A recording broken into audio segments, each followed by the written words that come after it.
ছাত্ররা দল করলে আপত্তি নেই, বরং আনন্দিত। মির্জা ফখরুল জানাচ্ছি বিস্তারিত।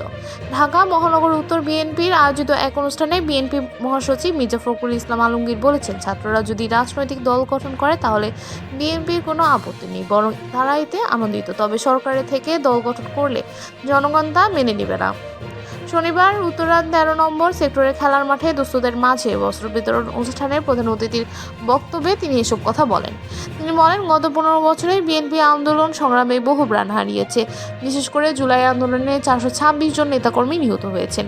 এখনও অন্তর্বর্তী সরকারের কাছে বিএনপি একমাত্র দাবি, নির্বাচন অবশ্যই হতে হবে নিরপেক্ষ সরকারের অধীনে। ছাত্রদের রাজনৈতিক দল গঠনের বিষয়ে তিনি বলেন, আমরা চাই তারা নতুন চিন্তাভাবনা নিয়ে রাজনীতিতে আসুক, তবে সরকার থেকে দল করলে তা জনগণ মেনে নেবে না। এছাড়া শেখ হাসিনা সম্পর্কে মন্তব্য করে তিনি বলেন, তিনি আমাদের বুকে পাথরের মতো বসেছিলেন, কিন্তু এখন পালিয়ে গেছেন। আমরা এখন হাসিনা মুক্ত, তবে গণতন্ত্রে পুরোপুরি ফিরে যায়নি।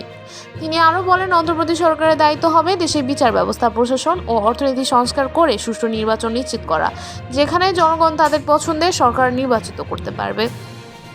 এই ছিল এখনকার মতো আপডেট। নতুন নতুন আরও আপডেট পেতে আমাদের সঙ্গেই থাকুন। ধন্যবাদ।